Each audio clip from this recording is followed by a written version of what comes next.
right, we'll go ahead and call the meeting to order. Roll call. Commissioner Pandya. Present. Present. Johns, absent. Kolash, present. Kadora. Yes.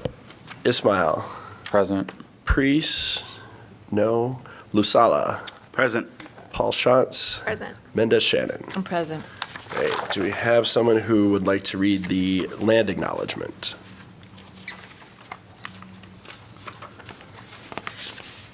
Anyone? Ahmed, last shot. I can do it. All right, thank you. We meet today in the community of Iowa City, which now occupies the homelands of the Native American nations to whom we owe our commitment and dedication.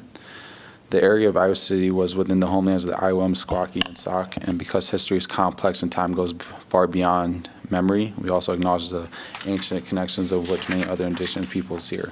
The history of broken treaties and forced removal that dispossessed indigenous people of their homelands was and is an act of colonization and genocide that we cannot erase. We implore the Iowa City community to commit to understanding and addressing these injustices as we work towards equity, restoration, and reparations. Okay, thank you. Okay.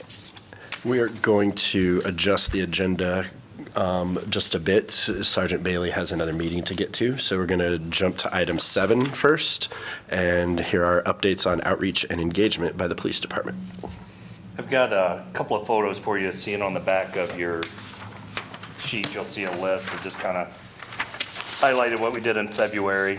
We, of course, do our shelter house meeting every month. We did, I think I missed a couple. I did at least 3 day in the life of police officers. 1 to the senior center, 2 to Kiwanis Clubs at St. Mark's Church. That's kind of just our go-to spot for meeting space. And those, and I can't remember what the 3rd one is now, but they go fantastic. We're continuing our financial abuse of elderly. We did 3 of those in February as well. It seems like every time we do one, we get 2 more booked. So what we're gonna need to do is start to bring in other detectives or police officers. It's just too much for just Trey and I to hit all of these, because I know Oakdale East and Oakdale West have asked for it. The banks are asking for it. So that's really starting to take off for us. Safety Village and EMS camp for the summer, doing a lot of prep with that. I went to the incarcerated art. I don't know if you saw that on KCRG. I went with CVI Jess Lang and some prison officials. And it's prisoners that were doing art. Some of them were there. And believe it or not, when I was a detective, I worked cases against some of these folks that I ended up seeing their art. So a lot of times our lens is the criminal investigation, the disposition as prison, and we don't always get to see that or talk to the guards, hey, so-and-so did well in prison. He was an orderly. He cost us no problem. So I think that opened my eyes up a little bit too, and those are stories that I share with, patrol and even supervisors and other detectives. So I was glad I went to that. I did a presentation at the University of Iowa. I've got a friend that's a retired defense attorney, Tony Houghton, and he teaches, I think it's policing in America. So the majority of students were African American or immigrants. And so I come in plain clothes, but it's the dynamic of him talking about the defense perspective, me talking about the police perspective, and us both talking about the perspective of, I respect this man, he's got a different role than I do in the criminal justice system. But that class was supposed to be 30 minutes, and at like the hour 45-minute mark, we were still talking. So again, just the dialogue and just being open for feedback. I got some buzzsaw questions I didn't personalize. I'm like, if that's your experience, let's talk about it. So a lot of use of force questions come up, a lot of policing of minorities. So I felt real good about that. Daycare safety presentations. The one I kind of want to highlight, we're starting to do this. We coined it Project Fun. I know I brought it up last month, where the initiative is countywide law enforcement, EMS, and Jess with CVI. We did a bags, the cornhole game bags at Mercer Park, pushed it out pretty hard at social media, got some other partners from other agencies that came, and I thought the first time we'd have maybe 20, 30 kids. Oh, I mean, we ran out of park passes. I bet I gave away 300 swimming passes. Wow. Wow. And so we're real excited, because it's kind of like a 5K. The first year you do a 5K, you get just a handful, and then it just grows from there. But we're further along the schedule than we thought, so we're gonna keep doing that. Maybe do a kickball game next time, or the bags was, there's some pictures in there. It was more fun than I thought it would be, and it was more engaging. And we got 5-year-olds all the way up to adults just sitting there playing bags with us and having a conversation with the police officer while you're just playing a game. So we enjoyed that. Still working on the peanut butter drive for the food bank. Henry Harper, the Black History Month, Roseanne does I call it the Terry True Blood Dinner. I think she calls it a soul food dinner. Soul food dinner. And it's got Henry Harper's name attached. We had some officers go out there and serve food, and that event went well. The other thing I want to really hit, the top left picture, Joshua, our immigrant outreach worker, has been doing like Q&A to new immigrants and to the country. And this was another one, the 30, 45-minute window. This was on a Saturday afternoon. 2.5 hours later, we were done. And because he's able to translate in several languages, but we identified some things that were going too broad. We need to be more specific, because this group was a lot of new females, new women in the country, and they're all convinced that DHS is going to come take their kids. If there's a conflict with an 8-year-old and another 8-year-old, the parents are getting locked up and getting fines. So the majority of our questions came from what they experienced in their country, and they're shocked to hear that with 2 8-year-olds are lip boxed in the neighborhood, parents deal with that, not the police. So it was kind of, I know, we have the trainings, you hear about it, but to see it from 20 women and to see the fear and the anxiety in their eyes when we're having this conversation, but then at the end to kind of see them, oh, it's not what we thought. So we've identified we need to hit traffic stops and licenses, but we also need to hit the family violence and juvenile issues. So we have to figure out a way to break those down, and more meeting space. I mean, we're busting at the seams because we do it at the neighborhood centers. They just don't have a big enough conference room for us. And then the bottom picture, this is not a murder victim, that's fake blood. We did the Black Professionals of Iowa murder mystery, and Officer Long was able to go participate in that. And it's a dinner, and it's kind of like a murder mystery thing that was real fun. So we've got a lot more officers involved this month. One, because Trey and I are so busy with other things, we can't always make all of these events, but it's nice to get, it's not just me and Trey and the same officers doing it. We're kind of reaching out and sending different officers, rookies all the way up to the veteran, to do some of our outreach work or help us with it. Anybody have any questions? Yes. When you, excellent work, so thank you. I wanted to ask, you mentioned the languages, so what were the languages that you were interpreting? French, Lingala were the two main ones at the neighborhood center. There was a dialect that Joshua had trouble with, but we had an elder in the community that was there. And I don't want to say it's seamless, but everybody can understand everybody and understand Joshua, to where it's not like he's interpreting this, this, and this. So it feels like a conversation. And the majority of them too spoke broken English. So when I was talking to Joshua, I could see heads nodding that they weren't understanding what I was saying. Gotcha. Great. But I'll be honest, without Joshua in that position, we're missing. Like, I worry if he leaves, how to fill that spot. I mean, he's out there every week, and just the background he has in the languages, that's going to be a tough position to fill if he moves on. But I do feel like we're doing great work. We're busy. I still love it. Still going to retire in 9 months. I like retirement better, but we're already starting the succession plan. Who's going to be in my spot? So the chief's been talking to me about that. Who's going to be your replacement? So. Excellent. Awesome. Thank you. But we're looking forward to, we're going to have a busy spring and a busier summer. We're looking forward to it. Just a really quick question on the problem with things that go really well is that then people want more of that, right? So, so I was curious with, it sounds like the immigrant presentation with Joshua was very successful. What's going to happen next with that? Or do you have plans for further conversation? Part of the issue with, we need babysitting. You need childcare at those. So if you do it at a church, Yeah. you can't support, the neighborhood center brings in staff to help. So we could fill a room of 50 right now, I mean, next week.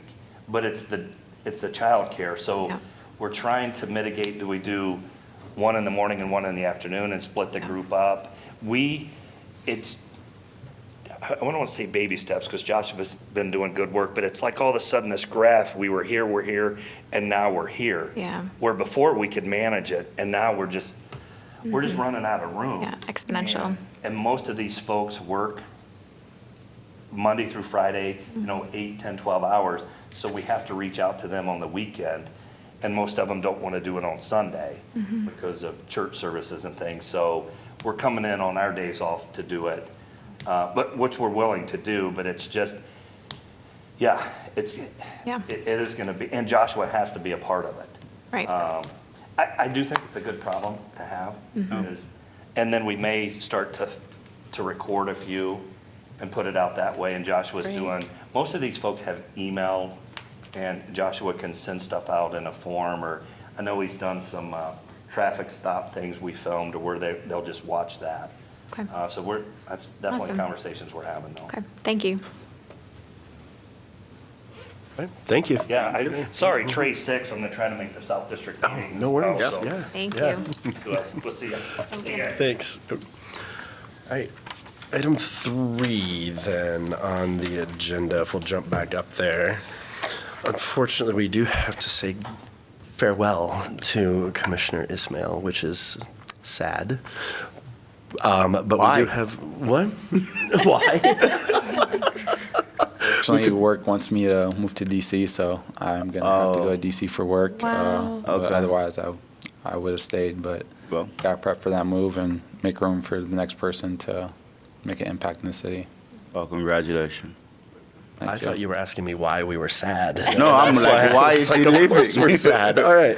I'm like, did I miss something? I know his term is not over yet. Right. But for your service, we have a plaque here for you. Just to read it, it says, presented to Ahmed Ismail, thank you for your outstanding and dedicated service to advancing human rights from the City of Iowa City Human Rights Commission. So thank you very much. Appreciate it. I think you guys gonna have to do a picture. Yes. Yeah. Thank you. Background. Maybe, can you guys just two stand right here real quick? Yeah. I usually do that wall, but I didn't notice they have chairs there. Yeah, perfect. Okay.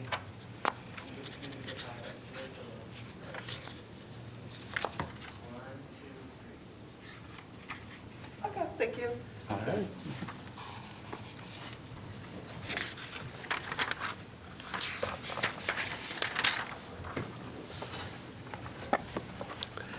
Okay, item 4, approval of the January 23rd meeting minutes. I will move to approve them. Do we have a second? I will second. All in favor? Aye. Aye. Anyone opposed? Okay, minutes approved. Item 5, public comment on items not on the agenda. Doesn't look like we have anyone here. Item 6, correspondence. I didn't see anything in the packet. Stephanie, was there anything, any other correspondence? I didn't see anything. I think the only thing was that email that went out the other day, and I just responded for them to just email Doug just to avoid any open meetings and things. It's from somebody in Des Moines, I'm sorry, I forget the first name. But yeah, so that's it. All right, great. Okay, then. All right, so then we've taken care of 7. Item 8, Trans Day of Visibility Proclamation and Event Consideration. Do we know if is the city council planning a proclamation? So they do proclamations based upon submissions. Okay. So there would have to be one submitted for their consideration. Okay. So, and we usually, if that does occur, then we usually ask that the flag is hung too. Okay. So we don't know if there is submission then? I know to date there's not. Okay. They only meet in March on oh goodness, it's the third Tuesday. Let me look at the calendar. They only have one meeting in March.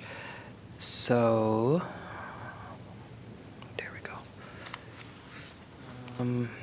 So if the commission chose to do one, it would be read on March 19th at 6 PM. What is the actual day of visibility? The Is it 31st. 31st? March 31st? March 31st, yeah, So- it's a Sunday. So we possibly still have time to do the submission, which I think we should do, considering everything going on in the community with the Yes. trans community. I think we should do one. I agree, Roger. I wonder if this might be a great opportunity to invite maybe other commissions, but especially like the ad hoc Truth and Reconciliation Commission, to see if they'd like to do it with us.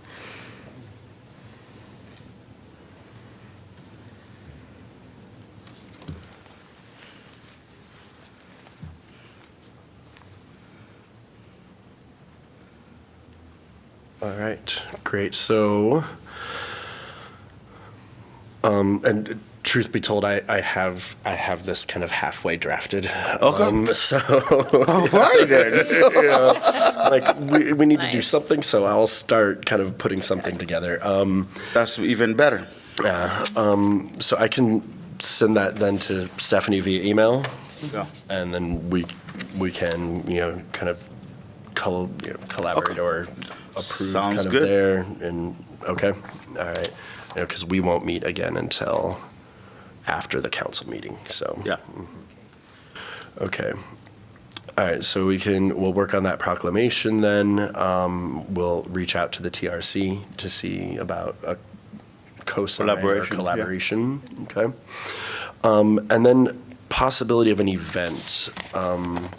Stephanie, was there any event in mind, or was this kind of considering if we wanted to maybe? Yeah. Okay. Yes. Is that something we can reach out to the community? Do they have any events in mind instead of recreating? Right. One thing I thought of was, just an open invitation to like vigil or rally on the Pentecrest, and and then reaching out to other organizations and having them promote it, and just sort of a, I think that'd be great. I think just the more visibility we need, the better.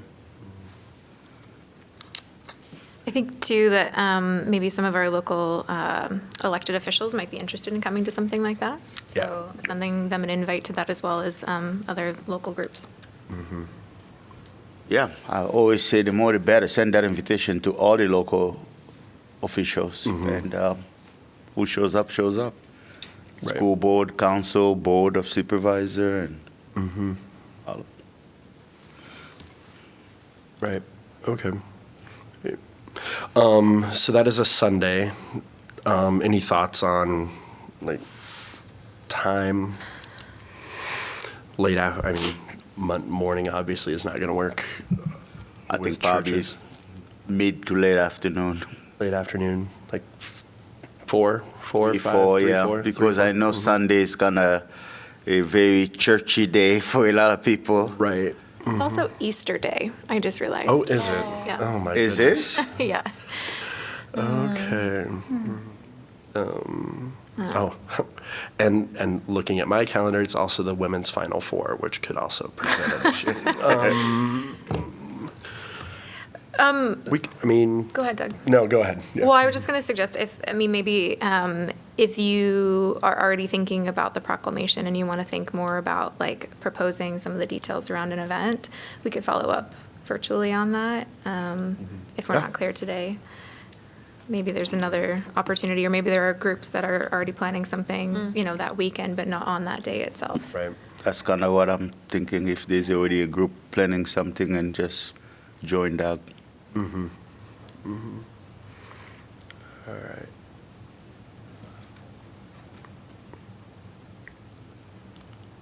Okay.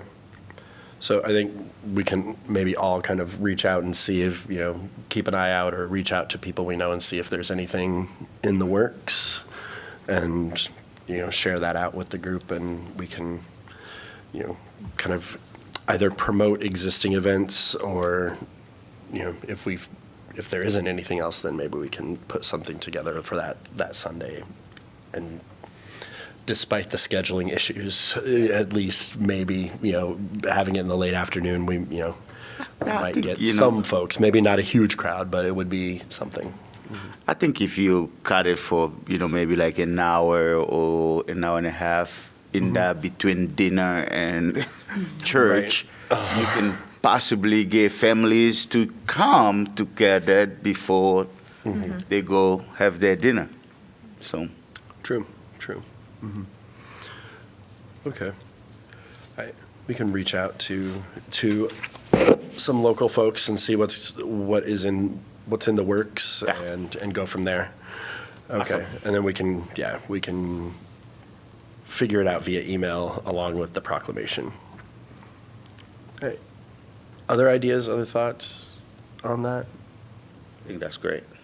Just to make sure we're all on the same page, when you get down to number 10 where you talk about committees and who's going to join, possibly maybe delegating this to one of the committees, because technically the full commission can't be on an email thread while you're doing plans for an event or a proclamation. So if you can break it down to a smaller number, you'd be okay.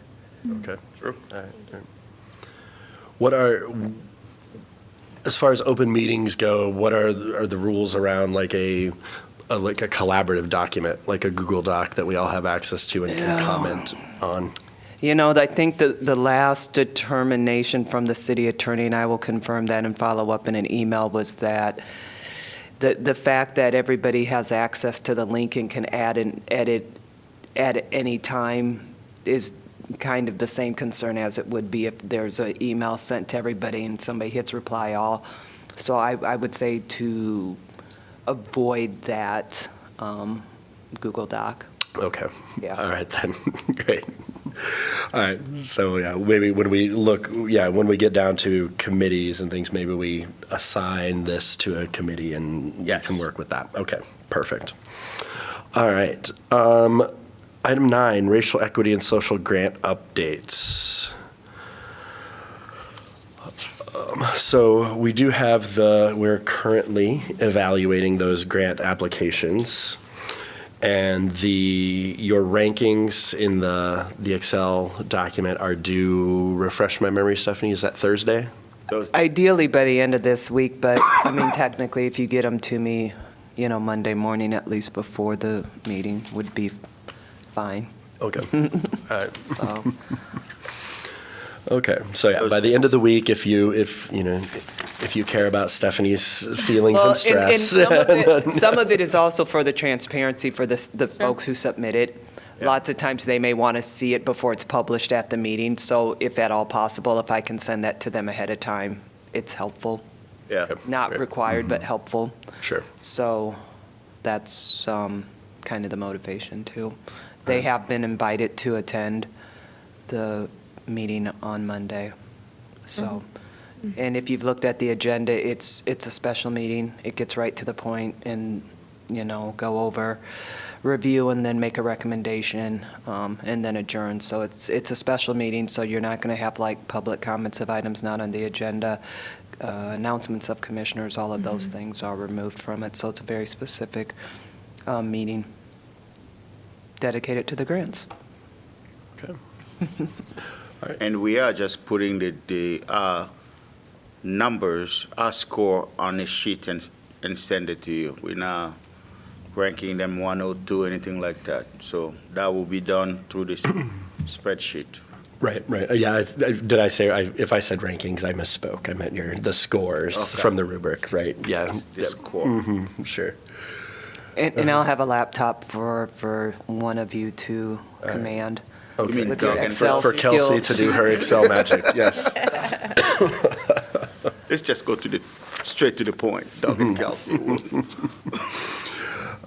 Great. Stephanie, anything else that you had to add on the grants?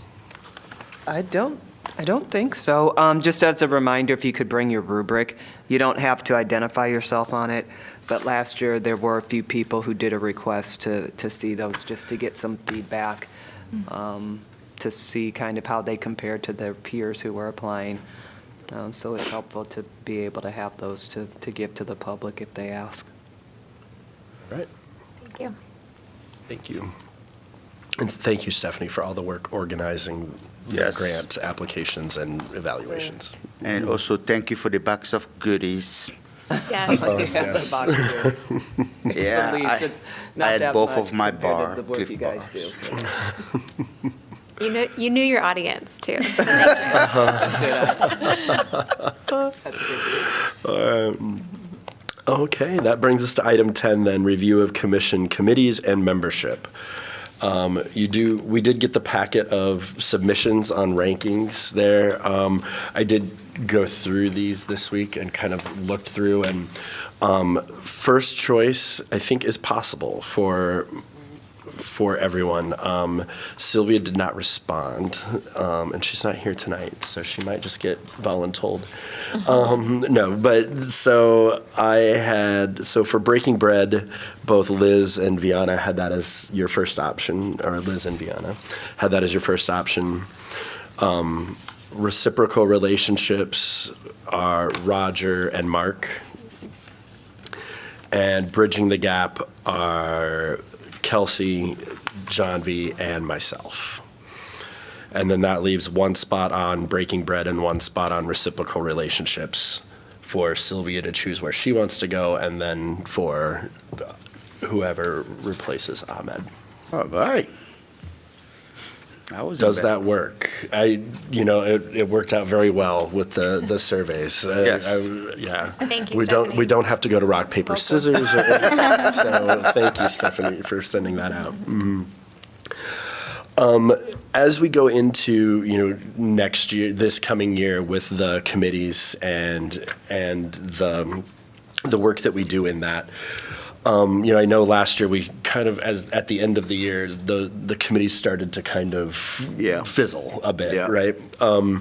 So I think we set a goal of meeting monthly for those meetings, and I think Kelsey and I talked about this a little bit, and I think having kind of a set role in that committee might help.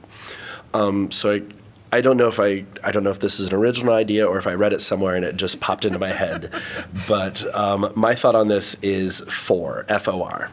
So one person on the committee is the facilitator. So when you meet, that facilitator has the job of keeping the meeting on track.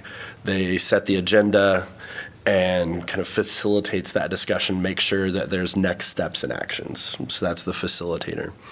And then an organizer who coordinates the date, time, location, if you meet in person, or setting up a Zoom link if it's going to be virtual, kind of getting everyone together. And then the R is for recorder, taking the notes and then submitting those to Stephanie so they're included in our packet for that month's meeting for the full commission, and then being the person who reports out at the meeting. But that you can move that around if you'd like. Thoughts on that? Does that sound Yes, I like it. amenable? Okay. All right. Who gets to vote these people? Eh?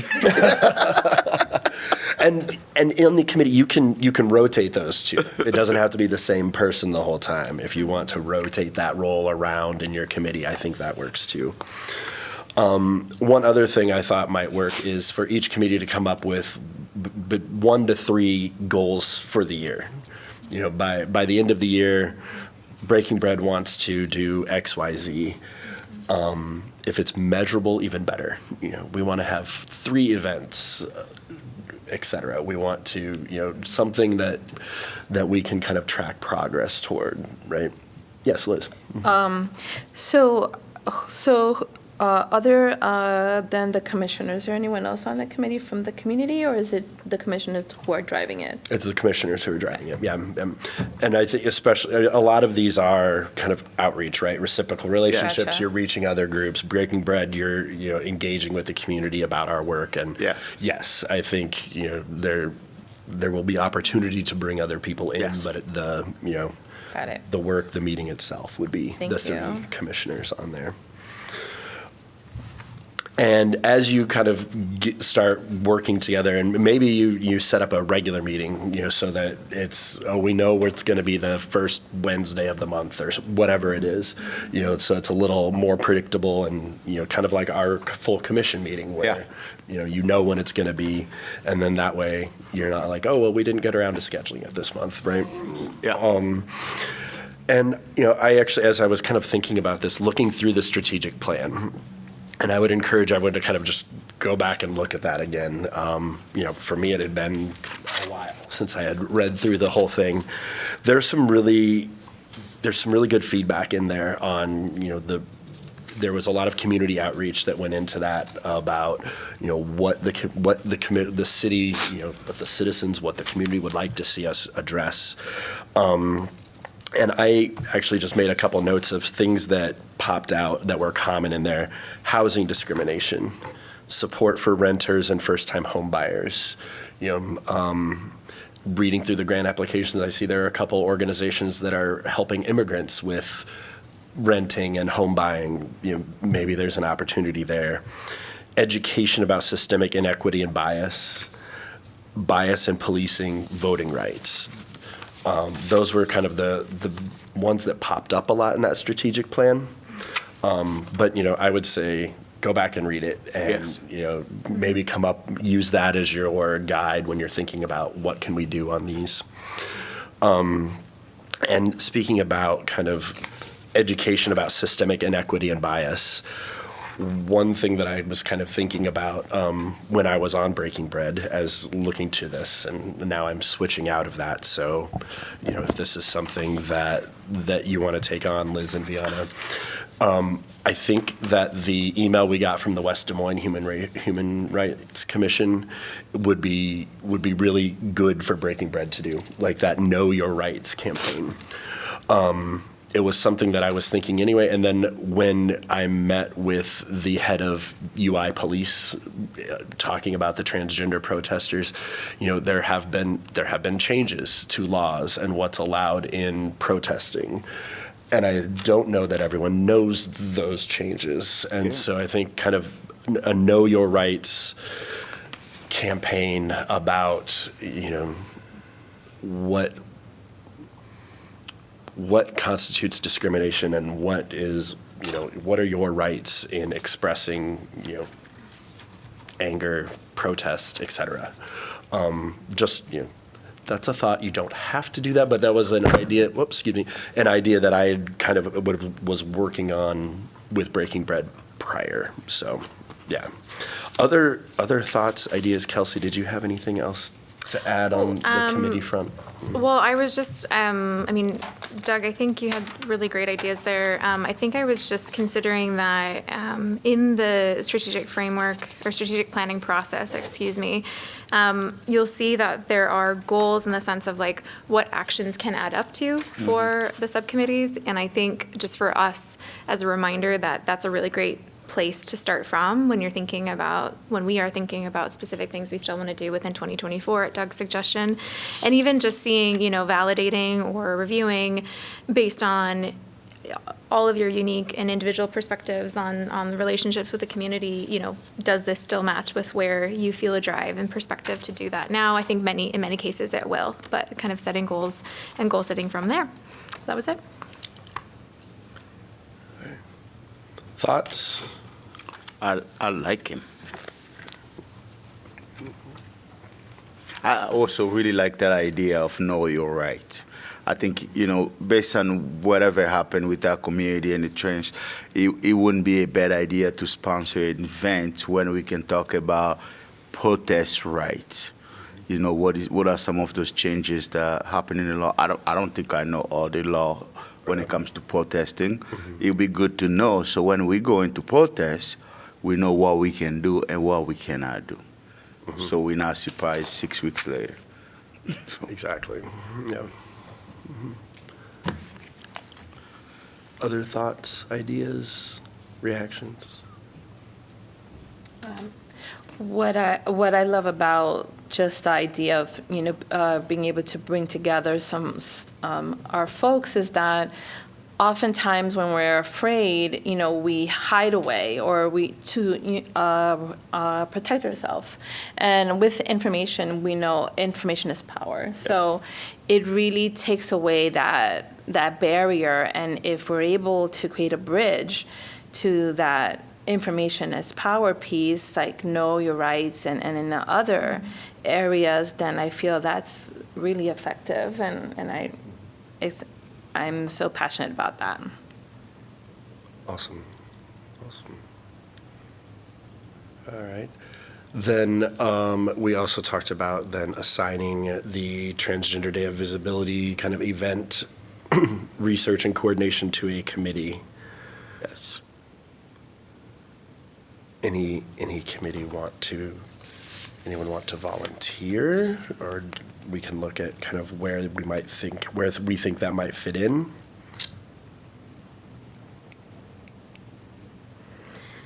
Reciprocal relationships or breaking bread kind of come to mind, but It does. Except you're not on those. Exactly. That's kind of what I was going to say. Yeah. Since some of the work already started, well, I was saying I can do the proclamation, and then we could get others involved in the event.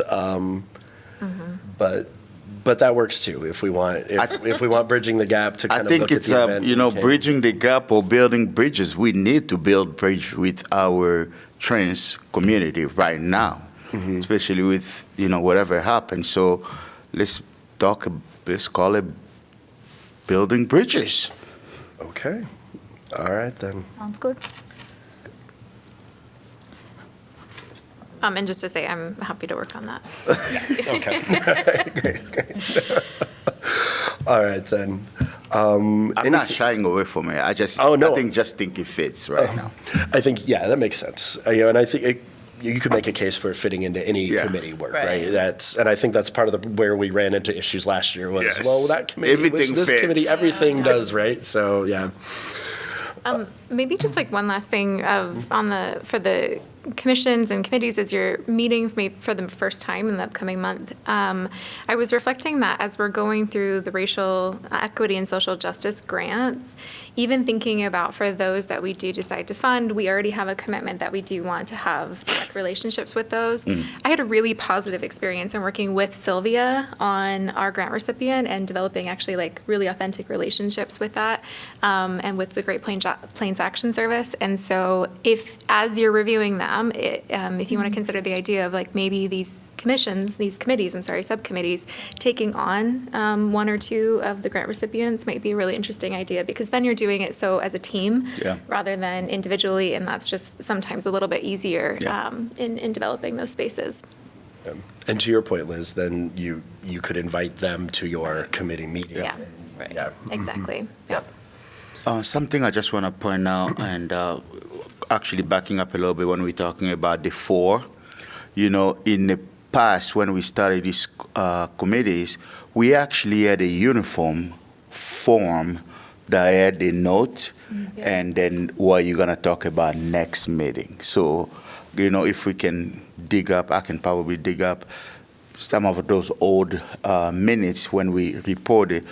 It was helpful to see what the committee discussed and what are they focusing on for their future meeting as well. So those will be good for recorders to kind of keep that form going, because it was ongoing kind of running document for each of the committees. So that way we didn't lose information for the people coming in. So. Great idea. Okay, Cool. other thoughts? Excited. Right? Yes. I hope that, yes, like those committees are kind of a catalyst for action. Yes. Yeah. So is there a start date for us to meet or to, you know? Yeah, I think it'd be a good goal to have you meet before our next March meeting. March meeting. So yeah, before not the special Oh, that meeting, is- but our regular March meeting. Yeah. All right. Then if there's nothing else, item 11, staff announcements. Stephanie. I just have two things for your March meeting. There's a few community members who want to talk to the Human Rights Commission about recommending to the city council to establish a transit commission. So they're going to come and talk to you at the March meeting. And then also, they are asking to speak with the commission. When I say they are, I think, historians and a consulting firm that have been hired by the county to promote the renaming to Lulu Johnson. Okay. And so they're coming to, I think, make a presentation to the commission. They asked to. So I know those things will both be on your March agenda. And we usually get the agenda posted almost a week before the meeting. So I'm still old school and prefer hard copies. So if anybody wants me to mail out a hard copy when I, send it to you as a calendar, just send me a note and we can get it sent out to you regular mail, and that way you have a hard copy prior to coming to the meeting. If you're okay with electronic, that works too, but we still do know how to mail stuff to Electronics works. Okay, great. Then item 12, commissioner announcements. Commissioners shall not engage in discussion with one another concerning said announcements. Anyone want to go first? I can go. All right. So Neighborhood Center is having their annual gala April 12th. I thought it'd be a great event for some of us to attend. So if you have some free time, great event, 50th anniversary for Neighborhood Center and the work they're doing. So I can share that out, send it to Stephanie, she could share That'd be that out with the great. team. Great. Thank you. And then I was recently talking to the Iowa City Foreign Relations Council. They're having an event coming up in the fall regarding democracy. I don't have all the details, it's still all in the works. However, I think it might be interesting for some of us to get involved, or not maybe directly as a commission, but individually for those that are involved or want to get involved. But yeah, I think there's more details to become about that too, and I can share those as well. Great events.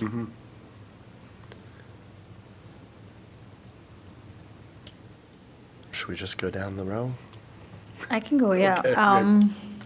Yeah, I think I went to the meeting that was organized by the city transit coordinator, so the mobility coordinator, I think Kelly Schneider, and Johnson County Supervisor Lisa Green Douglas. I think Stephanie had sent that out. It was a good meeting talking about transit-related options that are available that I also was not aware of, and it was a good opportunity to talk through some of the concerns that I also had experienced working in some of these organizations. One being there are free bus passes that the county gives out to people, but these are only available at the organizations. And people who don't have a car, how do they go and get it in the first place? So we spoke about things like that. I mean, those were the concerns that I raised. It was a very good conversation. There were students involved, trying to work in collaboration with them. And it sounds like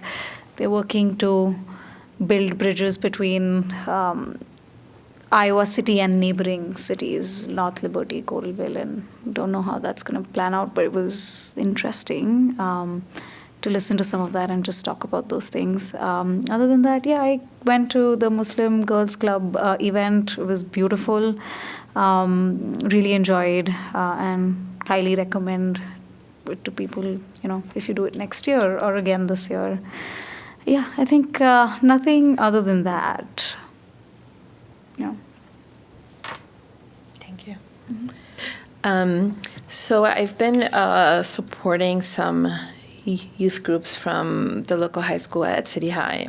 One of the things that has come up was, how do I do a budget? How do I open up a checking account? And somehow there hasn't been a resource at the school since after the pandemic. I don't know all the details, but my hope is that with the support of these youth groups, we collaborate with the university, specifically the College of Liberal Arts and Sciences, to support a workshop that just talks about the basics, what that means, like to even have a budget, or what it means. They were specifically asking about a checking account and stocks and bonds, and how do I get rich type of thing.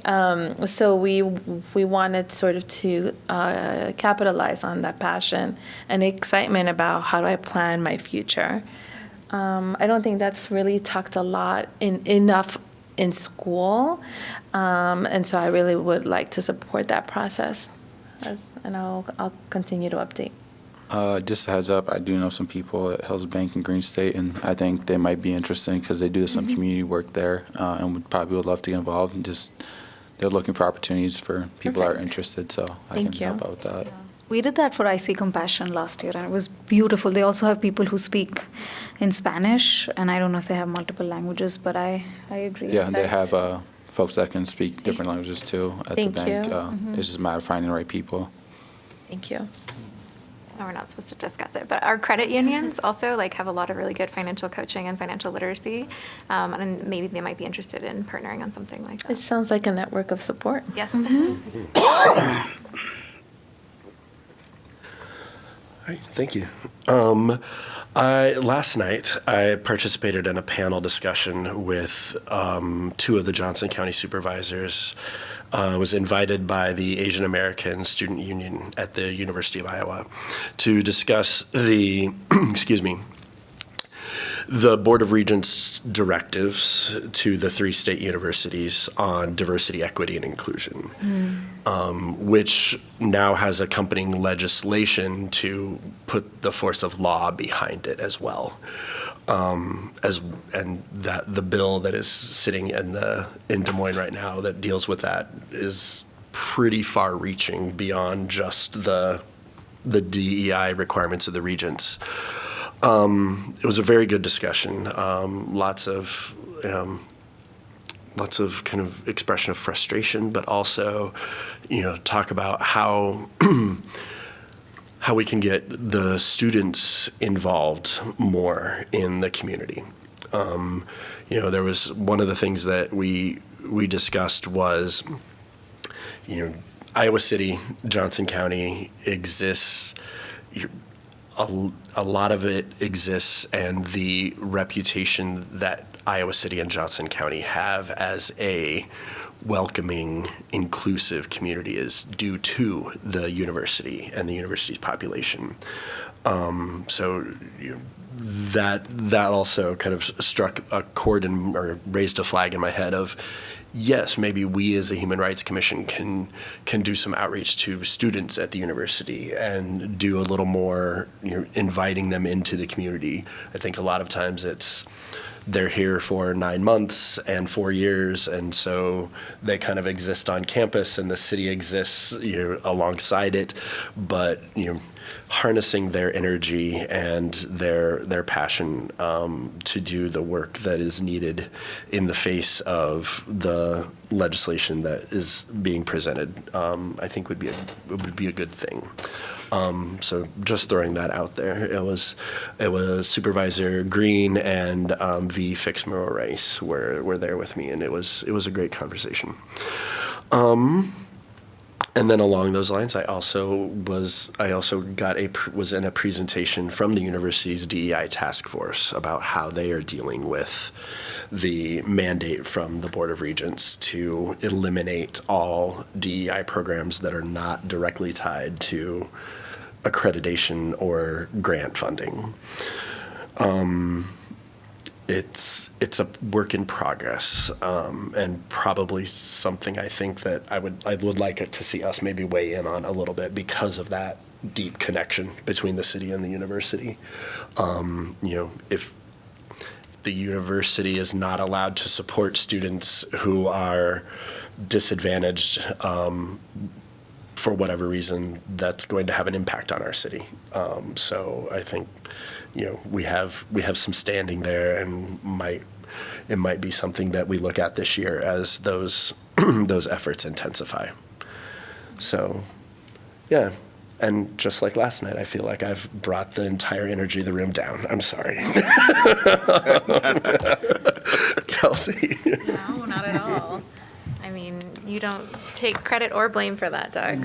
It's the state of affairs, right? So I think I will just say that I have two thoughts. One is that last week I was hanging out with some mayors in Barcelona for the United Cities and Local Governments Conference, and it was a really interesting opportunity to hear about how, this is a major city network, one of the largest actually city networks that exists, to connect city leaders with a lot of kind of global issues and priorities. And the 4 issues, they have 4, but I'll just name 2 this year, include really environment and how we're thinking about climate change, as well as peace and violence, conflict, as well as what is happening within our cities, and urban violence as well.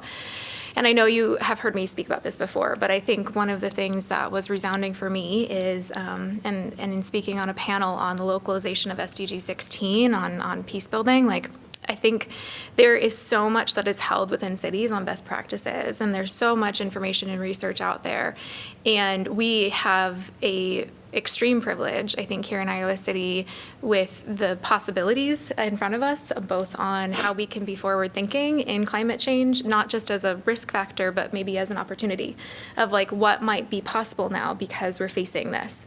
And I'm not a yay climate change person in any way, but more so about what are those things that might unlock and be more hopeful opportunities and possibilities for our community, because that might also address climate change. And so just thinking about that, but also thinking about a lot of people talk about localizing global agendas into cities.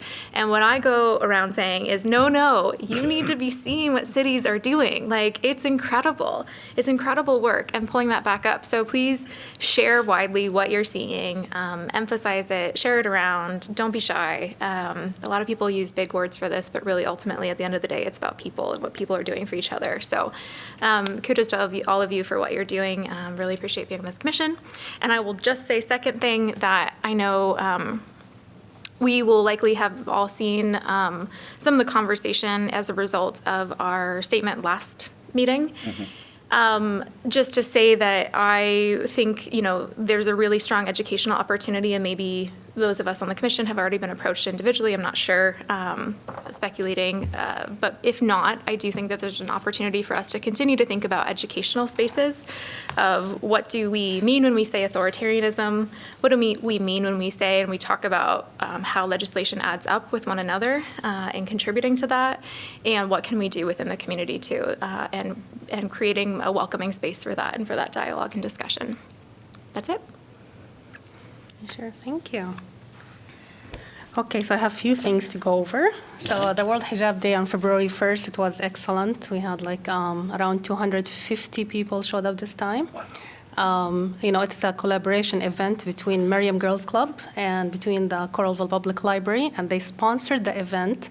So we truly appreciative of their efforts and for including us and being community members and for caring about our needs there.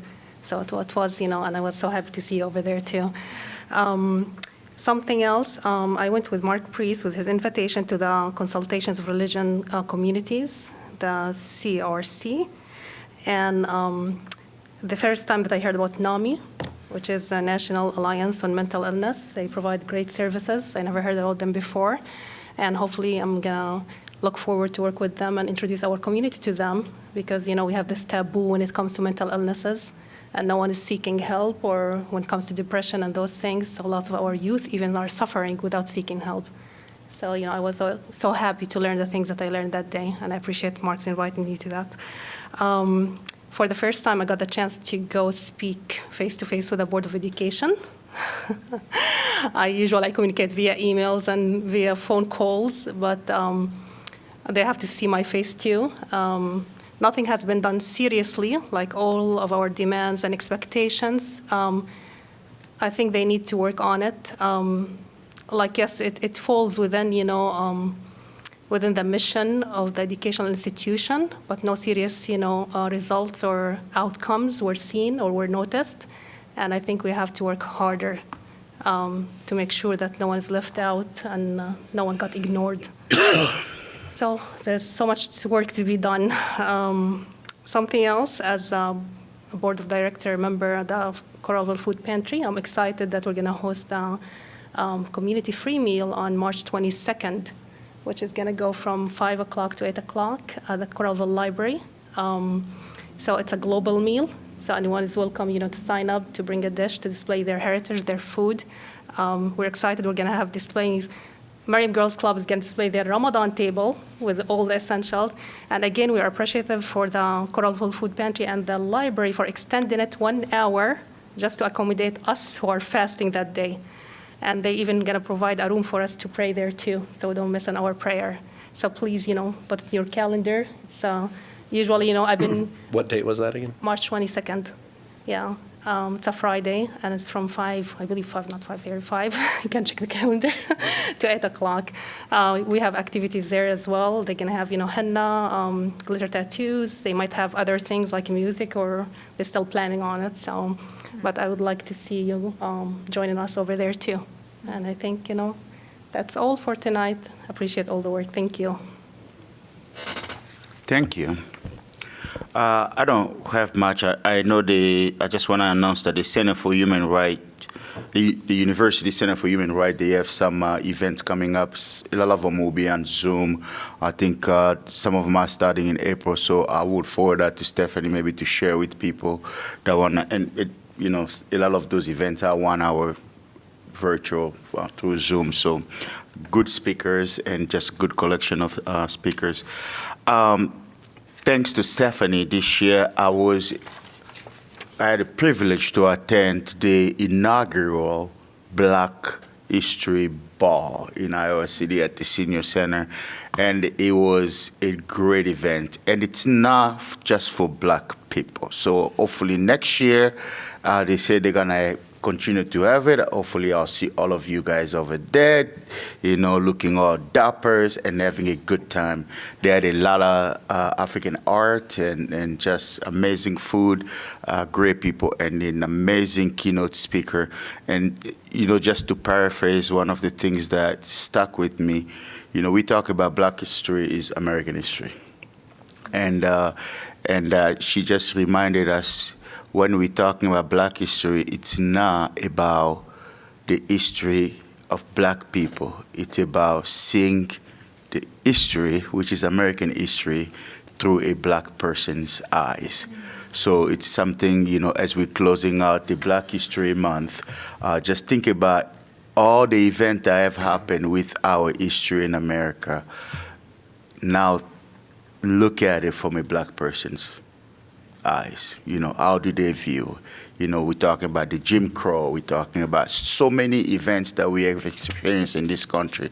Now think about if you were a Black person or your friends, how are they processing each of those events that happened? So happy Black History Month. Mm-hmm.